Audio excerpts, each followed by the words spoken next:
यावेळेस आपण आपली आजची जी लौकिक भक्ती आहे त्या भक्तीची सुरुवात आपण करूया.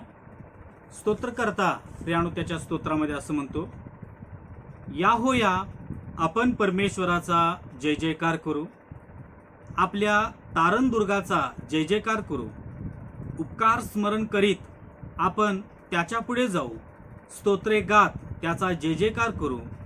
कारण परमेश्वर थोर देव आहे, सर्व देवाहून तो थोर राजा. आपण प्रार्थना करूया. हे आमच्या पवित्र पवित्र स्वर्गीय पित्या, देवबापा, आम्ही तुझी भक्ती करावी याकरिता हा प्रभुवार आमच्या आयुष्याला तू जोडलास, याबद्दल आम्ही तुझ्या नावाची स्तुती करतो, तुला उंच करतो. स्वर्गीय पित्या, आजची भक्ती आम्ही तुझ्या पवित्र आणि थोर अशा हातामध्ये देतो. या भक्तीचा पुढारी तू हो, या भक्तीच्या द्वारे तुझं गौरव होऊ दे, अशी आग्रहानं आणि कळकळीनं देवबापा आम्ही तुला विनंती करीत आहे.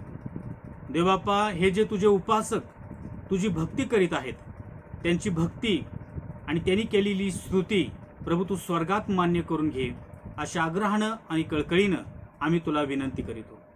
ही प्रार्थना आमचा उद्धारक प्रभू येशू ख्रिस्त याच्या प्रिय आणि गोड नावाने स्वर्गीय पित्या, ही प्रार्थना आम्ही तुझ्या चरणाजवळ करतो म्हणून तो ऐक. आमेन.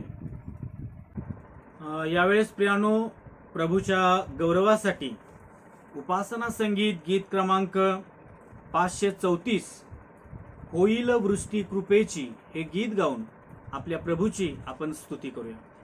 उपासना संगीत गीत क्रमांक आहे 534. होईल वृष्टी कृपेची, ईश प्रेमोक्ती असे, तेने तृष्टी पुष्टी याची, वृष्टी जगी होतसे.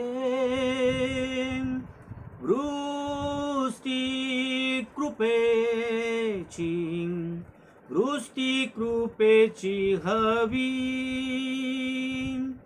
बिंदू येताती दयेची, आम्हा सुवृष्टी हवी. होईल वृष्टी कृपेची, स्फूर्तिदायी थोरती, ये जोड भारी वारीची, किंड्या टेकडात ती. वृष्टी कृपेची, वृष्टी कृपेची हवी, बिंदू येताती दयेची, आम्हा सुवृष्टी हवी. होईल वृष्टी कृपेची, देवा करावी आता, सोक्ती करा स्वामी साची, द्या हर्ष अपेक्षिता. वृष्टी कृपेची, वृष्टी कृपेची हवी, बिंदू येताती दयेची, आम्हा सुवृष्टी हवी. होईल वृष्टी कृपेची, साधा प्रभु इष्ट कास, ऐसी विनंती ख्रिस्ताचे, नावे करीत सुवास. वृष्टी कृपेची, वृष्टी कृपेची हवी, बिंदू येताती दयेची, आम्हा सुवृष्टी हवी.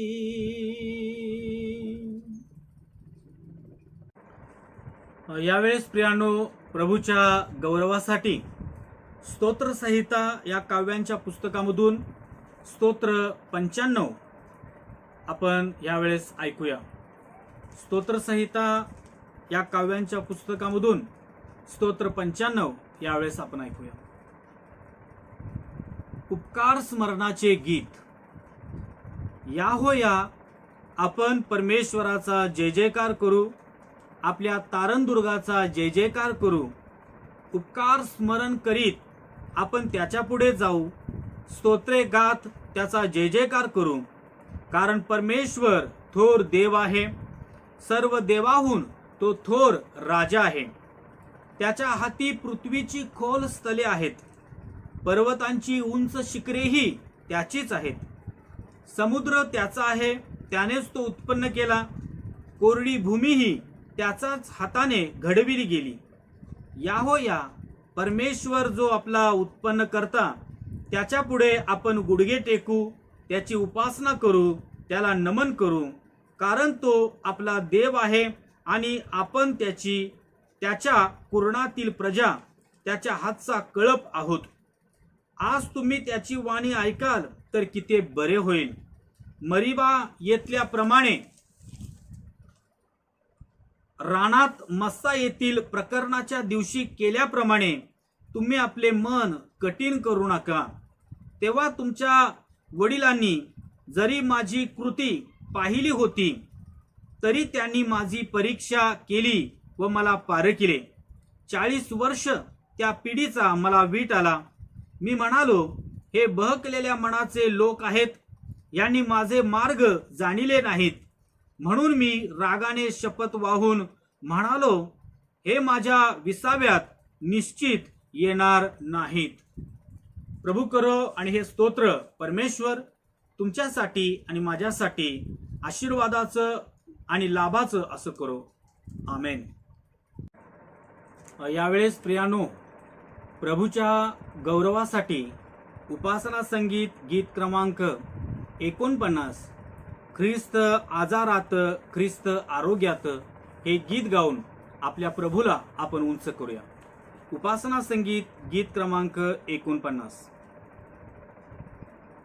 ख्रिस्त आजारात ख्रिस्त आरोग्यात, सदा माझे चित्त स्थिर ठेवी. सदा माझे चित्त स्थिर ठेवी. ख्रिस्त संपत्तीत ख्रिस्त विपत्तीत, माझा आहे तात माय माझी.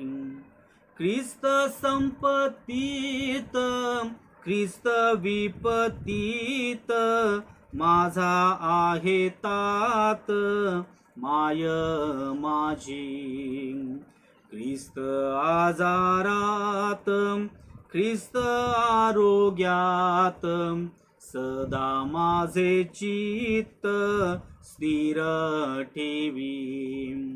सदा माझे चित्त स्थिर ठेवी. ख्रिस्तच सुखात ख्रिस्तच दुखात, माझे मन शांत नित्य राही. ख्रिस्तच सुखात ख्रिस्तच दुखात, माझे मन शांत नित्य राही. ख्रिस्त आजारात ख्रिस्त आरोग्यात, सदा माझे चित्त स्थिर ठेवी. सदा माझे चित्त स्थिर ठेवी. ख्रिस्तच माऊली ख्रिस्तच साऊली, ख्रिस्त माझा वाली भाऊ बंद. ख्रिस्तच माऊली ख्रिस्तच साऊली, ख्रिस्त माझा वाली भाऊ बंद. ख्रिस्त आजारात ख्रिस्त आरोग्यात, सदा माझे चित्त स्थिर ठेवी, सदा माझे चित्त स्थिर ठेवी. ख्रिस्त माझा गुरु, ख्रिस्त माझा धनी, ख्रिस्त राजासनी सदा शोभे. ख्रिस्त माझा गुरु, ख्रिस्त माझा धनी, ख्रिस्त राजासनी सदा शोभे. ख्रिस्त आधारात, ख्रिस्त आरोग्यात, सदा माझे चित्त स्थिर ठेवी, सदा माझे चित्त स्थिर ठेवी. ख्रिस्त माझी आशा, धैर्य समाधान, ख्रिस्त रत्न खान आमोलिक. ख्रिस्त माझी आशा, धैर्य समाधान, ख्रिस्त रत्न खान आमोलिक. ख्रिस्त आधारात, ख्रिस्त आरोग्यात, सदा माझे चित्त स्थिर ठेवी, सदा माझे चित्त स्थिर ठेवी. यावेळेस आपण प्रेषितांचा मतांगीकार एकत्रित म्हणून आपण आपला विश्वास यावेळेस प्रकट करूया. आपण सर्वजण प्रेषितांचा मतांगीकार एकत्रित म्हणूया. सर्व समर्थ देव जो पिता, आकाश व पृथ्वी याचा उत्पन्न करता, त्याचवर मी विश्वास ठेवितो आणि त्याचा एकुलता एक पुत्र येशू ख्रिस्त आमचा प्रभू, जो पवित्र आत्म्याच्या योगाने गर्भरूप झाला, कुमारी मरियेच्या उदरी जन्मास आला, ज्याने पंतई पिलाताच्या वेळेस दुःख भोगिले, ज्याला वधस्तंभावर खेळण्यात आले, जो मरण पावला व ज्याला पुरण्यात आले, जो मृत्यूलोकात उतरला व तिसऱ्या दिवशी मेलेल्यामधून पुन्हा उठला, स्वर्गात चढला आणि सर्वसमर्थ देव जो पिता याच्या उजवीकडे बसलेला आहे, तेथून जिवंतांचा व मेलेल्यांचा न्याय करावयास जो येणार आहे, त्याचवर मी विश्वास ठेवितो. पवित्र आत्मा, पवित्र सार्वकालिक महामंडळ, पवित्र जनांचा सहभागीपणा, पापांची क्षमा, देहाचे पुनरुत्थान आणि सार्वकालिक जीवन, ह्यावर मी विश्वास ठेवितो. आमेन. यावेळेस प्रियानो, आपण आपल्या प्रभूच्या चरणाजवळ जाऊन आपल्या विनंत्या त्याला सादर करूया. आपण मध्यस्थीची प्रार्थना करूया. हे आमच्या पवित्र पवित्र पवित्र थोर परमस्तुत्य गौरवी अगम्य प्रकाशामध्ये वस्ती करणाऱ्या आमच्या स्वर्गीय पित्या, यावेळेस प्रभू देवाप्पा, आम्ही तुझी भक्ती करण्याकरता तुझ्या पवित्र समक्षतेमध्ये आलेलो आहोत. देवाप्पा, आजची भक्ती तू आशीर्वादाची कर. या भक्तीच्या द्वारे तुझं गौरव आणि तुझी स्तुती होऊ दे, अशा आग्रहानं आणि कळकळीनं देवाप्पा आम्ही तुला विनंती करीतो. यावेळेस प्रभू देवाप्पा, आमची जी मंडळी आहे त्या मंडळीतील सर्वांना आम्ही तुझ्या पवित्र आणि सामर्थ्यशाली अशा हातामध्ये देतो. स्वर्गीय प्रभू, आमच्या मंडळीचा ज्या प्रकारे आजवर तू प्रतिपाळ केलास, त्याच प्रकारे प्रभू इथून पुढेही देवाप्पा या प्रिय मंडळीचा तू प्रतिपाळ कर, सांभाळ कर. या प्रिय मंडळीचा तू पुढारी हो, मेंढपाळ हो, अशा आग्रहानं आणि कळकळीनं यावेळेस आम्ही तुला विनंती करीत आहे. स्वर्गीय पित्या, आमच्या मंडळीतील प्रत्येक व्यक्ती तुझ्या वचनांमध्ये मुळावला जावा, तुझ्या वचनांमध्ये वाढावा, तुझ्या वचनांमध्ये परिपक्व व्हावा, याकरता आवश्यक असणारी सर्व कृपा तुझ्या स्वर्गीय भांडारातून प्रभू तू आम्हाला देऊ कर, अशा आग्रहानं आणि कळकळीनं विनंती करतो. स्वर्गीय पित्या, आमच्या चर्चचे सन्माननीय मॉडरेटर, सर्व सेशन वर्ग, महिला मंडळ, सी सभा, त्याचप्रमाणे प्रभू संडे स्कूलचे सर्व विद्यार्थी, देवाप्पा या सर्वांना आम्ही तुझ्या पवित्र आणि सामर्थ्यशाली अशा हातामध्ये देतो. देवाप्पा, या प्रियजनांवर तुझी कृपादृष्टी असू दे. यावेळेस प्रभू विशेष करून आमच्या देशासाठी आम्ही तुझ्या चरणाजवळ विनंती करतो. देवाप्पा आमच्या देशावर तू अनुग्रह कर. देवाप्पा आमच्या देशामध्ये देवाप्पा सर्वत्र तुझ्या वचनांचा प्रसार व्हावा. तुला ओळखणारे, तुला जाणणारे, तुझ्यावर भरोसा ठेवणारे, तुझ्यावर विश्वास ठेवून जीवन जगणारे लोक प्रभू देवाप्पा आमच्या देशामध्ये देवाप्पा तू जास्तीत जास्त तयार कर, अशा आग्रहानं आणि कळकळीनं देवाप्पा आम्ही तुला विनंती करीत आहे. स्वर्गीय पित्या, आमच्या देशाच्या सर्व पुढाऱ्यांना आम्ही तुझ्या पवित्र हातामध्ये देतो. देवाप्पा विशेष करून ह्यावेळेस कोरोना महामारीसाठी आम्ही तुझ्या चरणाजवळ विनंती करतो. देवाप्पा हा कोरोना जो व्हायरस आहे तो व्हायरस देवाप्पा निघून जावा, अशा आग्रहानं आणि कळकळीनं आम्ही तुला विनंती करतो. देवाप्पा अगदी 3-4 महिने प्रभू या कोरोना व्हायरस बरोबर संपूर्ण जग प्रभू झुंजत आहे. देवाप्पा त्रासलेला आहे. स्वर्गीय पित्या तू अनुग्रह कर, तू कृपा कर आणि प्रभू या संकटापासून आम्हा सर्वांचा तू बचाव कर, अशा आग्रहानं आणि कळकळीनं देवाप्पा आम्ही तुला विनंती करीत आहे. विशेष करून आजची भक्ती तुझ्या पवित्र हातामध्ये घे. आजच्या वचनांच्या द्वारे तुझं गौरव होऊ दे, अशी विनंती करीतो. मान सन्मान गौरव तुला देऊन ही छोटीशी प्रार्थना आमचा उद्धारक प्रभू येशू ख्रिस्त याच्या प्रिय आणि गोड नावाने स्वर्गीय पित्या ही प्रार्थना आम्ही तुझ्या चरणाजवळ करतो, म्हणून तो ऐक. आमेन. यावेळेस ज्या शास्त्रोपाठावर आज आपण मनन करणार आहोत तो शास्त्रपाठ इयोबाच्या पुस्तकामधून आहे. इयोबाचं पुस्तक याचा पहिला अध्याय आणि त्याच्या पहिल्या वचनापासून 22व्या वचनापर्यंत थोडा वेळ आज आपण मनन करणार आहोत. यावेळेस वेळेच्या अभावी हा शास्त्रपाठ मी काय या ठिकाणी आपल्यासमोर वाचणार नाही, परंतु हा शास्त्रपाठ आपण आपल्या समोर उघडा करून ठेवावा, जेणेकरून देवाच्या वचनांमधून मनन करत असता त्याचा आपल्याला फायदा होईल. इयोबाचं पुस्तक याचा पहिला अध्याय आणि 1 ते 22 ही वचने, या वचनांवर थोडा वेळ आपण मनन करूया. यावेळेस जो शास्त्रपाठ आपण ऐकला तो शास्त्रपाठ इयोबाच्या पुस्तकामधून होता. इयोबाचं पुस्तक याचा पहिला अध्याय आणि त्याच्या पहिल्या वचनापासून 22व्या वचनापर्यंत प्रियानो हा शास्त्रपाठ यावेळेस आपण ऐकलेला आहे. आणि या शास्त्रपाठाच्या माध्यमातून आज आपण थोडक्यामध्ये आपण आपल्या परमेश्वरावर निस्वार्थीपणाने कोणत्याही प्रकारची लालसा, कोणत्याही प्रकारचा स्वार्थ, कोणत्याही प्रकारची अपेक्षा न ठेवता, न बाळगता आपण आपल्या परमेश्वराचं भय का बाळगावं, आपण आपल्या परमेश्वराला का शरण यावं, या संदर्भाने थोडा वेळ प्रियानो या शास्त्रपाठाच्या माध्यमातून आपण मनन करणार आहोत.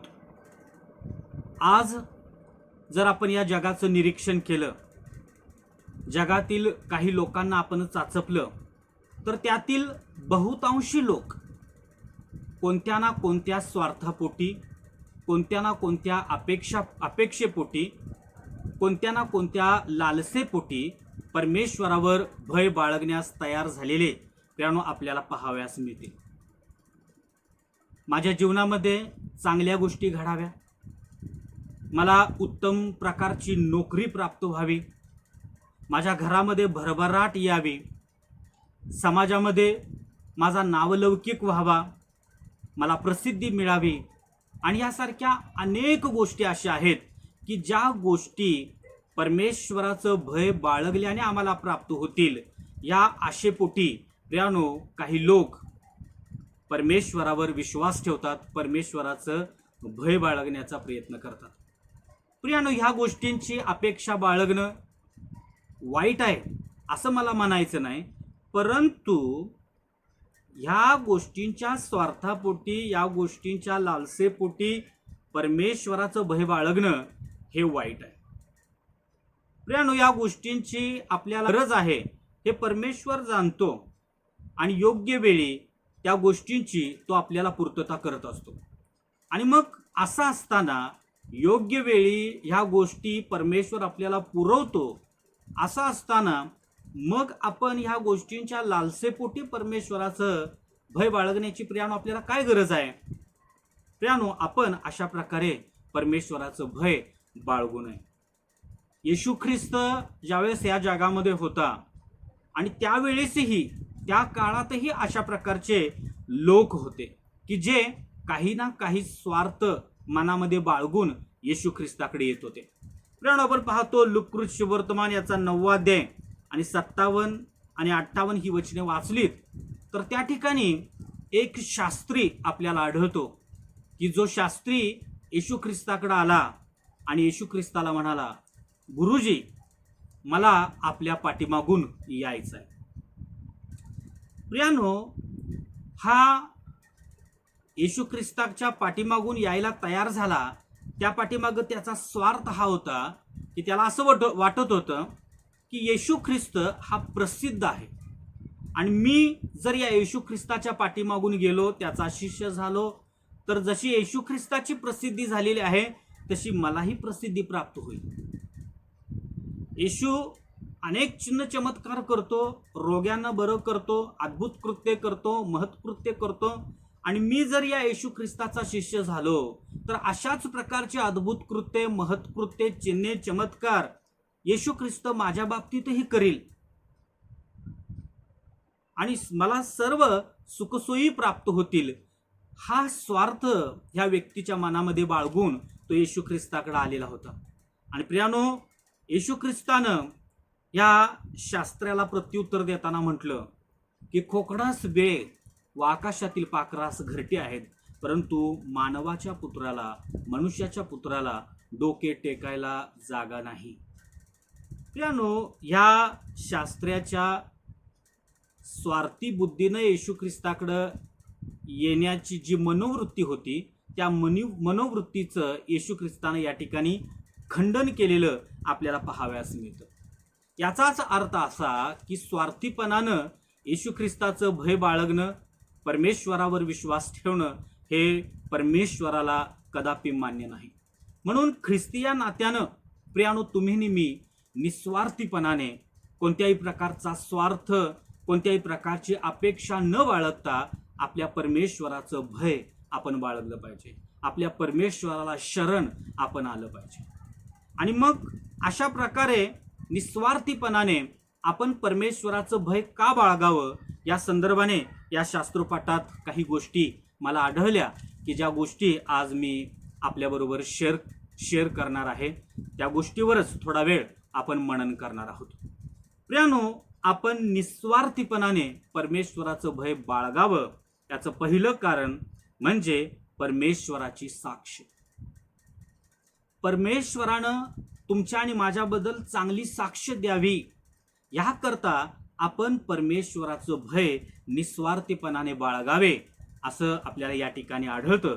प्रियानो, 6 ते 8 जर आपण सुरुवातीची 1 ते 8 ही वचने वाचलीत तर त्या ठिकाणी असं म्हटलं गेलेलं आहे, ऊस देशात एक पुरुष होता, त्याचे नाव इयोब असे होते.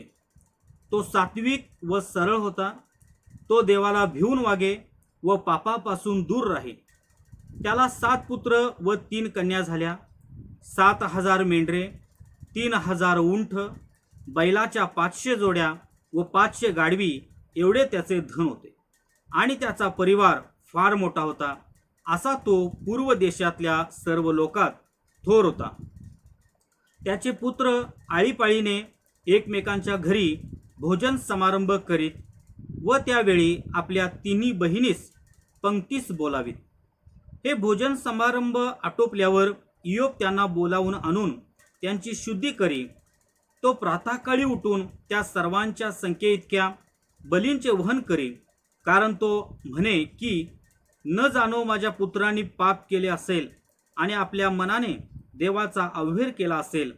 असा इयोबाचा नित्यक्रम असे. एक दिवस असा आला की त्या दिवशी देवपुत्र परमेश्वरापुढे येऊन उभे राहिले व त्यांच्यामध्ये सैतानही आला. परमेश्वर सैतानाला म्हणाला, तू आता कोठून आलास?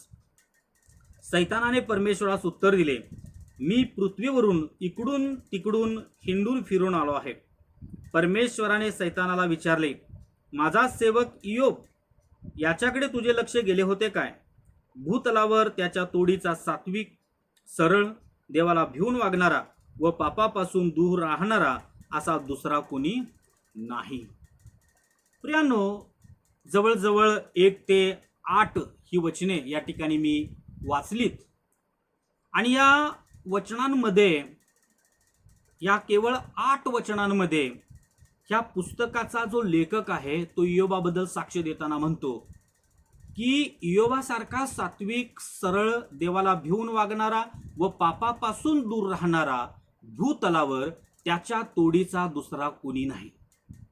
कारण 8व्या वचनामध्ये या पुस्तकाच्या लेखकाच्या साक्षीसारखीच साक्ष स्वतः देव ह्या इयोबाबद्दल देताना म्हणतो की इयोबासारखा सात्विक, सरळ, देवाला भिवून वागणारा आणि पापापासून दूर राहणारा भूतलावर त्याच्या तोडीचा दुसरा कोणी नाही.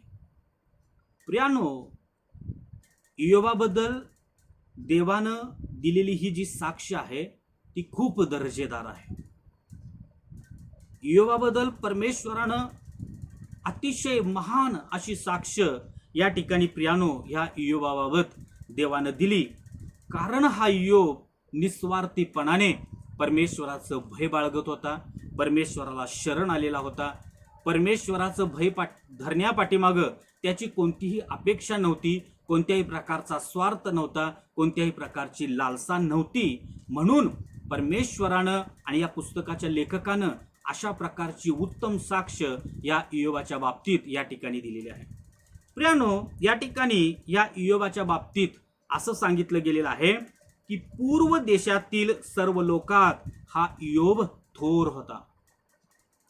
त्याला 7 पुत्र व 3 कन्या होत्या. एवढंच केवळ नव्हे तर 7,000 मेंढरे, 3,000 उंट, बैलाच्या 500 जोड्या, 500 गाढवी आणि असं म्हटलं गेलेलं आहे की त्याचा परिवार फार मोठा होता. प्रियानो, तो खूप श्रीमंत होता. त्याला परमेश्वराकडून पुष्कळ मिळालेलं होतं, त्यानं पुष्कळ कमावलेलं होतं. आणि प्रियानो, हे जे त्याच्याकडं होतं त्या श्रीमंतीकरता, त्या गोष्टींकरता तो परमेश्वराचं भय बाळगत होता असं नाही. आणि ह्या श्रीमंतीमुळे, ह्या श्रीमंतीच्या गर्भामुळे तो हुरळून गेलेला होता आणि परमेश्वराचं भय धरणं त्यानं सोडून दिलेलं होतं असं देखील नाही. कारण आपण पाहतो की जर 4 आणि 5 ही वचने वाचलीत तर त्या ठिकाणी असं म्हटलं गेलेलं आहे की त्याचे पुत्र आळीपाळीने एकमेकांच्या घरी भोजन समारंभ करीत व त्यावेळी आपल्या 3 बहिणीस पंक्तीस बोलावीत. हे भोजन समारंभ आटोपल्यावर इयोब त्यांना बोलावून आणून त्यांची शुद्धी करी. तो प्रातःकाळी उठून त्या सर्वांच्या संख्येइतक्या बलींचे वहन करी, कारण तो म्हणे की न जाणो माझ्या पुत्रांनी पाप केले असेल आणि आपल्या मनाने देवाचा अवहेर केला असेल. असा इयोबाचा नित्यक्रम होता.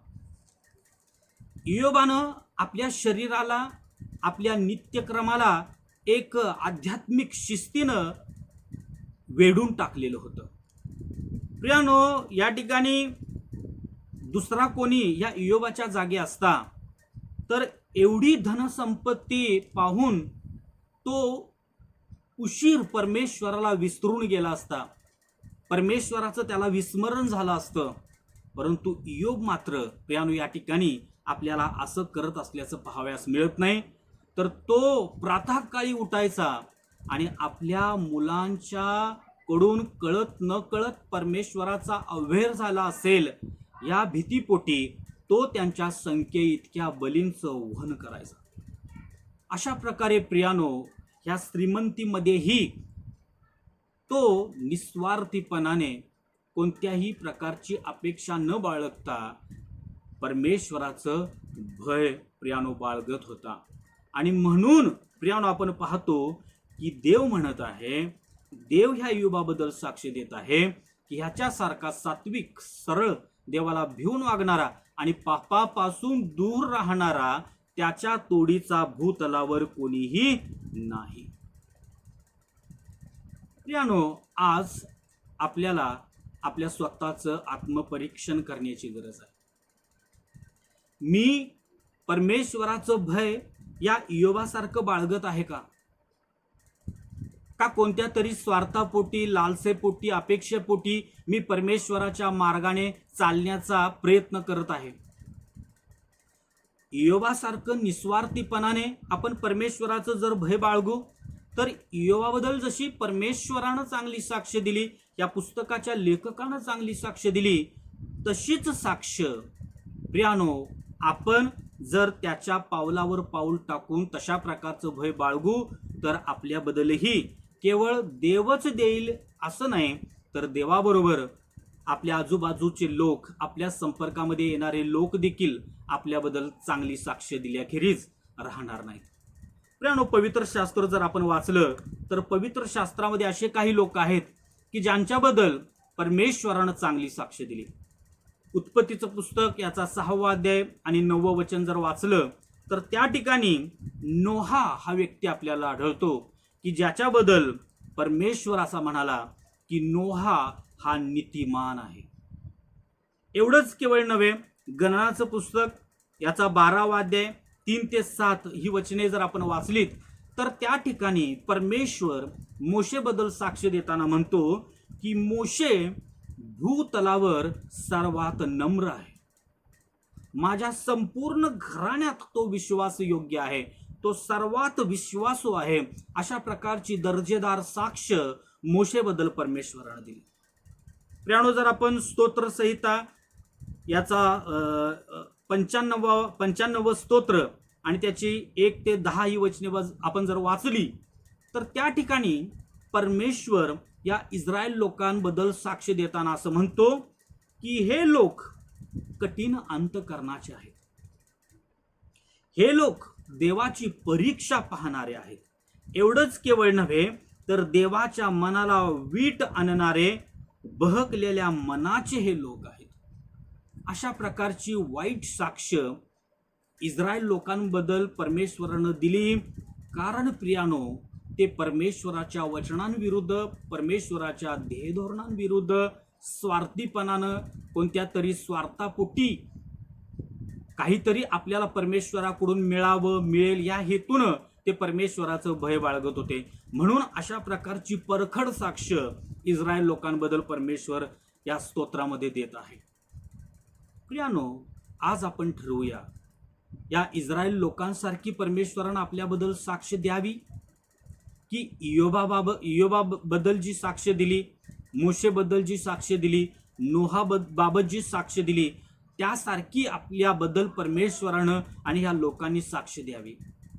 जर इयोबासारखी साक्ष द्यावी, मोशेसारखी साक्ष द्यावी, नोहासारखी साक्ष द्यावी जर असं आपल्याला वाटत असेल तर प्रियानो, निस्वार्थीपणाने, कोणत्याही प्रकारचा स्वार्थ, कोणत्याही प्रकारची लालसा, कोणत्याही प्रकारची अपेक्षा, कोणत्याही प्रकारची इच्छा आणि कोणत्याही प्रकारचा मोह न बाळगता या परमेश्वरावर निस्वार्थीपणाने परमेश्वराचं भय प्रियानो आपण बाळगलं पाहिजे. आणि मग जर इस्रायल लोकांसारखी साक्ष जर परमेश्वरानं द्यावी अशी जर आपली इच्छा असेल तर मग कोणत्याही आणि कशाही प्रकारचं वर्तन करायला काही हरकत नाही. परंतु प्रियानो, तशा प्रकारची साक्ष प्रियानो आपल्याला अधोलोकामध्ये, जिथं रडणं व दात खाणं चालतं, जिथं अग्नी कधी विझत नाही, किडा कधी मरत नाही, अशा अनंत काळच्या शिक्षेमध्ये घेऊन जाणारी साक्ष प्रियानो ती आहे. म्हणून प्रियानो, आपल्याला परमेश्वरानं चांगल्या दृष्टिकोनातून पाहावं, याकरता निस्वार्थीपणाने आपण परमेश्वराचं भय बाळगलं पाहिजे. त्याचप्रमाणे पुढे आपण पाहतो की आपण निस्वार्थीपणाने कोणत्याही प्रकारचा स्वार्थ मनात न बाळगता परमेश्वराचं भय का बाळगावं, त्याचं दुसरं कारण या ठिकाणी आपल्याला आढळतं आणि ते म्हणजे सैतानाचा आरोप.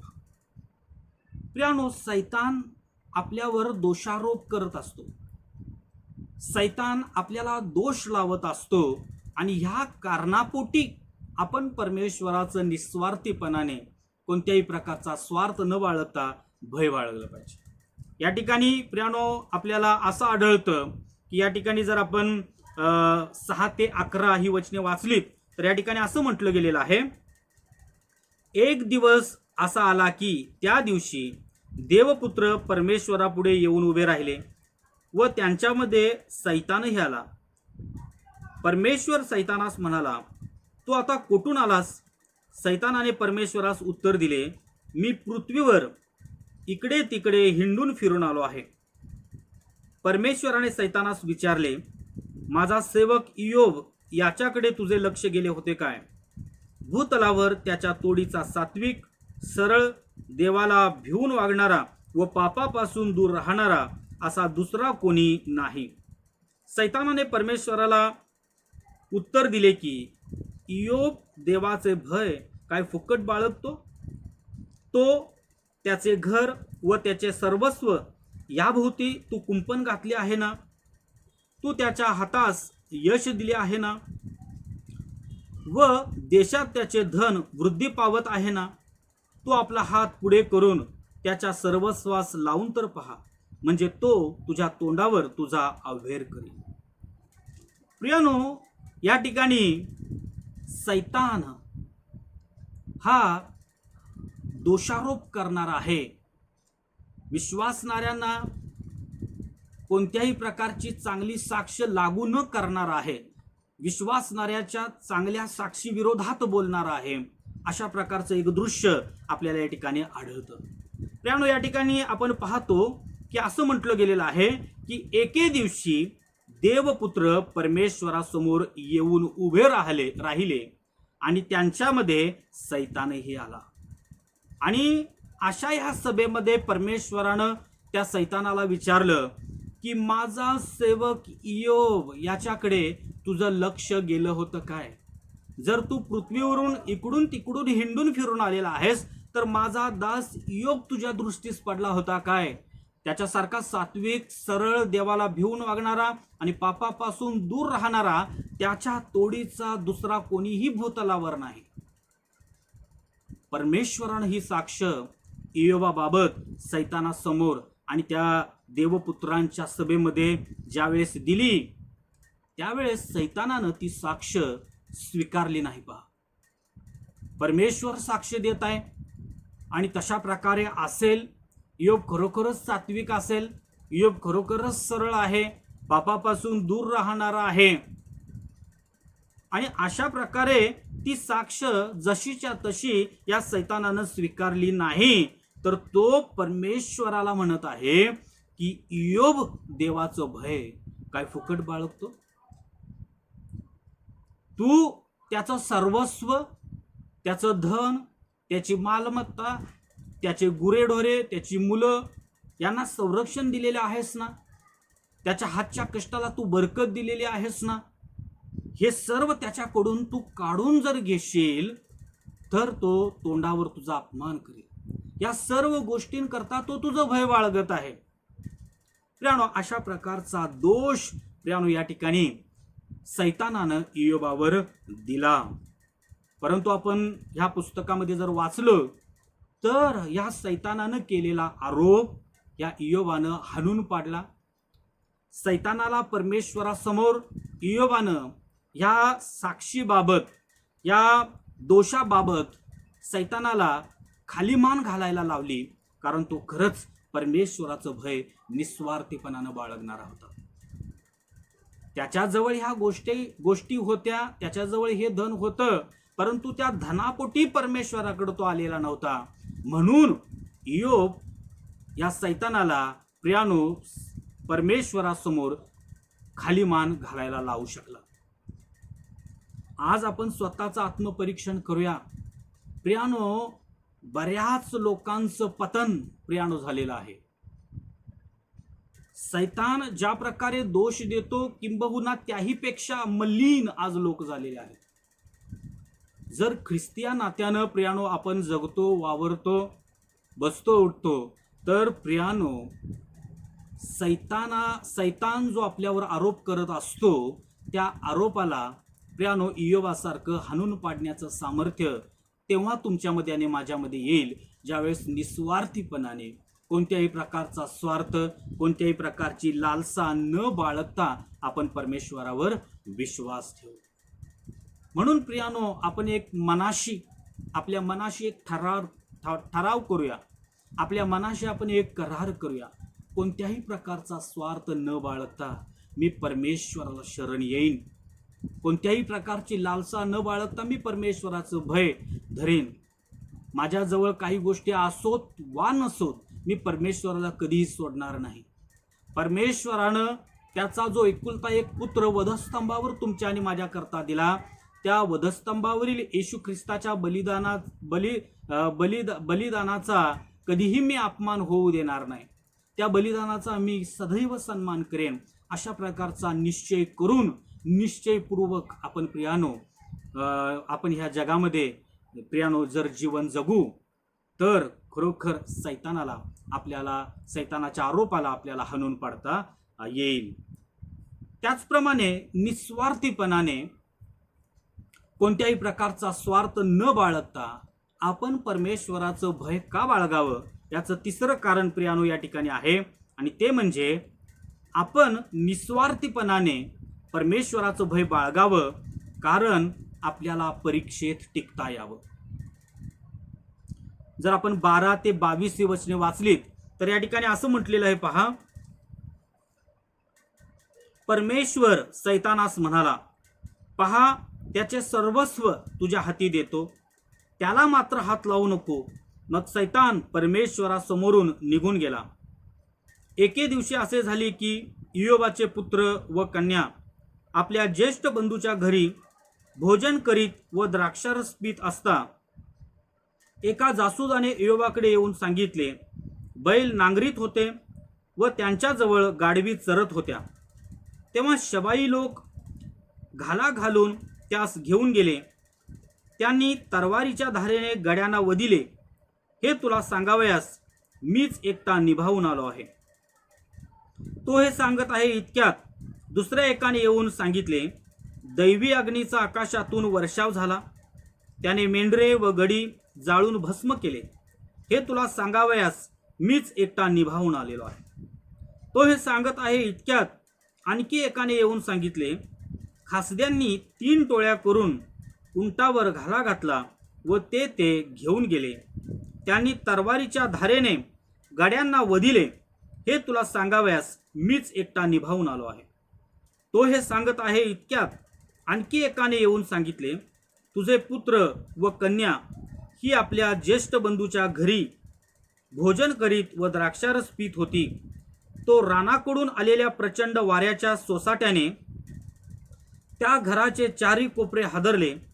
त्यामुळे ते घर त्या तरुण मंडळीवर कोसळले आणि ती सगळी मरून गेली. हे तुला सांगावयास मीच एकटा निभावून आलो आहे. तेव्हा इयोबाने उठून आपला झगा फाडिला, आपले डोके मुंडिले व भुईवर पालते पडून देवाला दंडवत घातले. तो म्हणाला, मी मातेच्या उदरातून नग्न आलो आणि तसाच जेथून नग्न आलो तेथे परत जावयाच आहे. परमेश्वराने दिले आणि परमेश्वराने नेले, धन्य परमेश्वराचे नाव. या सर्व प्रसंगात इयोबाच्या हातून पाप झाले नाही व अनुचित कृत्य केल्याचा आरोप त्याने देवावर केला नाही. पहा प्रियानो, या ठिकाणी आपल्याला असं पाहावयास मिळतं की एकाच दिवशी या इयोबाला उद्ध्वस्त करून टाकण्याजोगी 4 संकट प्रियानो एकदम एकाच दिवशी आलेली आहेत. 14 आणि 15 वचनामध्ये आपल्याला पाहावयास मिळतं की असं म्हटलं गेलेलं आहे की एका जासूदाने इयोबाकडे येऊन सांगितले, बैल नांगरीत होते व त्याच्याजवळ गाढवी चरत होत्या. तेव्हा शबाई लोक घाला घालून त्यास घेऊन गेले. त्यांनी तरवारीच्या धारेने गड्यांना वदिले. हे तुला सांगावयास मी एकटाच आलेलो आहे. तो या संकटाची वार्ता देतो न देतो दुसरा एक आणखी व्यक्ती येतो आणि तो आणखीन एका संकटासंदर्भाने इयोबाला सांगतो. तो त्या संकटाची वार्ता देऊन त्याची संपते न संपते आणखीन एक व्यक्ती इयोबाकडे येतो आणि इयोबाला आणखीन एका वाईट प्रकारची बातमी देतो. तो ती बातमी देऊन त्याची संपते न संपते आणखीन एक व्यक्ती येतो आणि अतिशय भयानक अशी बातमी देतो. आणि ती बातमी अशी की तो म्हणतो की तुझ्या ज्येष्ठ बंधूच्या घरी तुझे पुत्र तुझ्या कन्या मेजवानी करत असताना सोसाट्याचा वारा आला आणि त्यामुळे ते घर त्या तरुण मंडळीवर पडलं आणि ते सर्व मरून गेलेले आहेत. अशा स्थितीमध्ये प्रियानो दुसरा कोणी असता तर त्या व्यक्तीनं भरभरून परमेश्वराला दोष दिला असता, परमेश्वराला आरोप लावला असता, परमेश्वरापासून तो परावृत्त झाला असता, परमेश्वराला त्यानं सोडून दिलं असतं आणि कधीही परमेश्वराकडे परतला नसता. परंतु प्रियानो इयोब हा निस्वार्थीपणानं कोणत्याही प्रकारचा स्वार्थ न बाळगता परमेश्वरावर त्यानं विश्वास ठेवलेला होता, परमेश्वराचा तो भय बाळगत होता. म्हणून प्रियानो आपण पाहतो जर 20 ते 22 ही वचने जर वाचली तर त्या ठिकाणी या संकटांमध्ये, या परीक्षा प्रसंगामध्ये इयोबाची प्रतिक्रिया आपल्याला पाहाव्यास मिळते आणि ती अशा आहे की त्याने आपले डोके मुंडिले आणि परमेश्वराला दंडवत घातला. आणि प्रियानो तो म्हणाला की मी आईच्या उदरामधून नग्न आलेलो आहे आणि मी जेथून नग्न आलो तेथे मी जसा रिकामा आलेलो आहे तसाच रिकामा जाणार आहे. परमेश्वरानं हे सर्व मला दिलेलं होतं आणि परमेश्वरानं जर ते नेलेलं आहे तर धन्य परमेश्वराचे नाव. आणि आणखीन एक गोष्ट या ठिकाणी नोट केलेली आहे आणि ती अशी आहे की ह्या सर्व प्रसंगात इयोबाच्या हातून पाप झाले नाही व परमेश्वरानं काहीतरी अपूर्व केलेलं आहे, अनुचित केलेलं आहे, अशा प्रकारचा आरोप प्रियानो इयोबानं परमेश्वरावर लावला नाही. असं त्याच्याकडून घडलं कारण तो निस्वार्थीपणाने परमेश्वराचं भय बाळगत होता. प्रियानो तो अशा प्रकारे वागला. या परीक्षा प्रसंगामध्ये प्रियानो त्यानं परमेश्वराला दोष दिला नाही. याचा अतिशय चांगला असा सुपरिणाम पुढं प्रियानो शेवटच्या अध्यायामध्ये 42व्या अध्यायामध्ये झालेला आपल्याला पाहाव्यास मिळतो. त्यानं जर धीर धरला नसता, त्यानं जर आपला धीर सोडला असता, स्वार्थीपणाने जर तो परमेश्वराकडे प्रियानो आलेला असता किंवा परमेश्वरावर त्यानं विश्वास ठेवलेला असता तर तो उशीर परमेश्वराला सोडून गेला असता. परंतु निस्वार्थीपणानं तो परमेश्वराकडे आलेला होता. म्हणून 42व्या वचनामध्ये आपल्याला पाहाव्यास मिळतं की दुप्पट आशीर्वादास तो प्राप्त झाला. या ठिकाणी 42व्या अध्यायामध्ये म्हटलेलं आहे की परमेश्वराने इयोबाच्या दुःखाचा परिहार केला. जे रात्रंदिवस ज्या दुःखानं त्याला पिडलेलं होतं ते सर्व दुःख परमेश्वरानं त्याच्यापासून दूर केलं. कारण प्रियानो तो निस्वार्थीपणानं परमेश्वराकडे आल्या कारणानं त्यानं परमेश्वराला दोष दिला नाही. परमेश्वरानं दिलं धन्य परमेश्वराचे नाव. अशा प्रकारे तो म्हणून आपल्या सत्वाला चिटकून आणि बिलगून शेवटपर्यंत राहिला.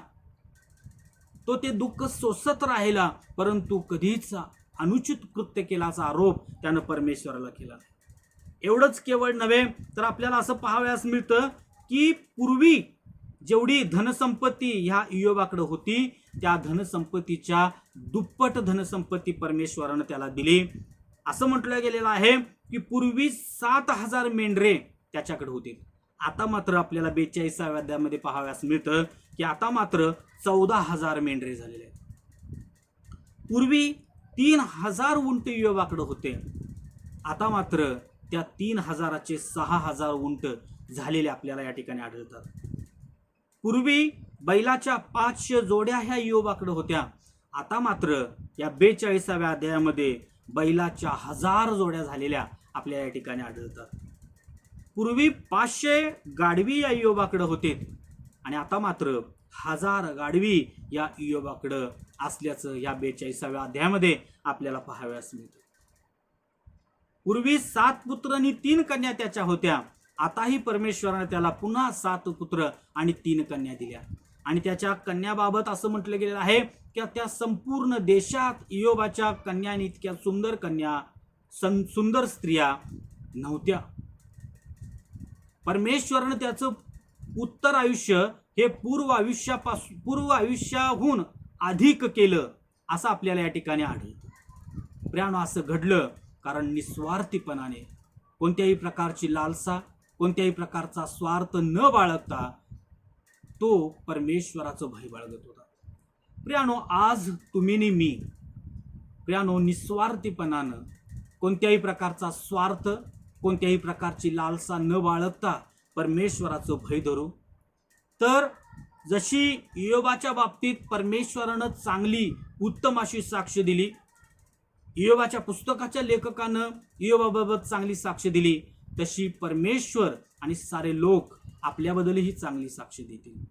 एवढंच केवळ नव्हे, तर इयोबानं ज्या प्रकारे सैतानाचा आरोप हाणून पाडला, सैतानाला परमेश्वराच्या समक्षतेमध्ये प्रियानो खाली मान घालायला लावली, तशा प्रकारे निस्वार्थीपणाने, कोणत्याही प्रकारचा स्वार्थ न बाळगता जर आपण परमेश्वराचं भय धरू, तर आपणही सैतानाला हाणून पाडू. सैतानाच्या आरोपाला आपण दूर लोटून देऊ. सैतानाला आपल्या बाबतीत देवासमोर खाली मान घालावी लागेल. प्रियानो, जर आपण निस्वार्थीपणाने परमेश्वराचं भय बाळगू, तर इयोब जसा या मोठ्या परीक्षेमध्ये प्रियानो डगमगला नाही, त्यानं परमेश्वराला सोडलं नाही, तो आपल्या सत्वाला धरून राहिला, परमेश्वराला चिटकून आणि बिलगून राहिला, तसं आपणही प्रियानो कोणतीही परीक्षा येऊ दे, लहान असो वा मोठी असो, त्या सर्व परीक्षेमध्ये प्रियानो आपण टिकून राहू. आपण परमेश्वराला कधीही सोडणार नाही. परंतु आपल्याला एकच करायचं आहे की आपल्या ह्या परमेश्वरावर निस्वार्थीपणाने प्रियानो तुम्हाला आणि मला विश्वास ठेवावयाचा आहे. त्याचं भय निस्वार्थीपणाने आपल्याला धरावयाचं आहे. प्रभू करो आणि निस्वार्थीपणाने कोणत्याही प्रकारची लालसा, कोणत्याही प्रकारचा स्वार्थ, कोणत्याही प्रकारची इच्छा अपेक्षा न बाळगता परमेश्वराचं भय धरण्यास, परमेश्वराला शरण जाण्यास, परमेश्वरावर विश्वास ठेवण्यास परमेश्वर तुम्हाला आणि मला सहाय्य करू. आमेन. आपण प्रार्थना करूया. हे आमच्या पवित्र सर्वशक्तिमान प्रभू, सर्व सृष्टीच्या निर्माणकर्त्या, सर्व सृष्टीच्या राजा, यावेळेस प्रभू इयोब जसा निस्वार्थीपणाने, कोणत्याही प्रकारचा स्वार्थ न बाळगता, कोणत्याही प्रकारची लालसा न बाळगता तुझ्याकडे आलेला होता, तुझ्यावर विश्वास त्यानं ठेवलेला होता, तुझं भय तो बाळगत होता.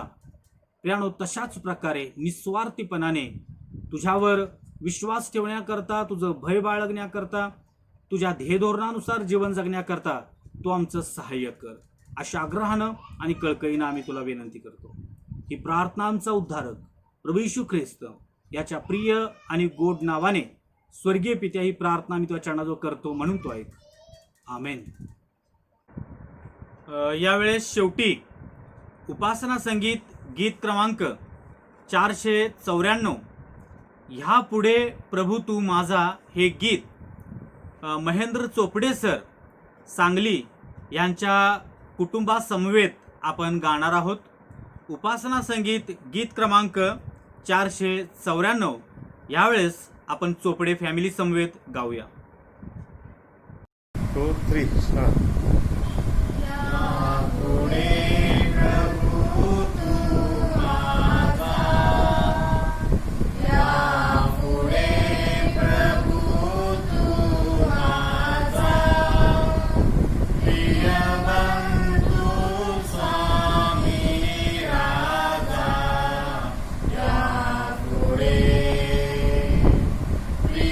Bando Swami Radha.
प्रभू तू माझा प्रिय बंधू स्वामी राजा यापुढे प्रिय बंधू स्वामी राजा यापुढे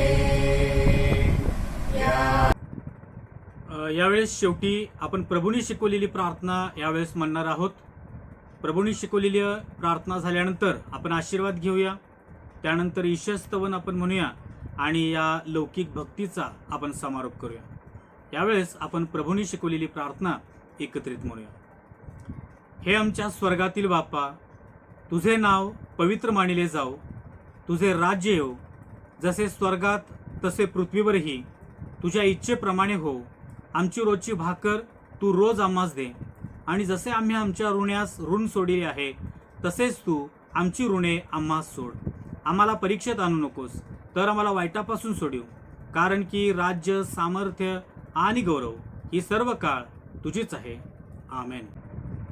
परमेश्वर आपला मुखप्रकाश तुम्हावर पाडो व तुमचे संरक्षण करो. प्रभू येशू ख्रिस्ताची कृपा, देवबापाची प्रीती आणि पवित्र आत्म्याची उत्तम सहभागिता आणि उत्तम संगती आता आणि सदा सर्व काळ तुम्हा सर्वांबरोबर असो. आमेन. ख्रिस्त पवित्र शांतीस प्रीती शोभा सौंदर्य माझिया जीवनी येशू पवित्र तू शुद्ध मज करी तुझे सौंदर्य दिसोया जीवनी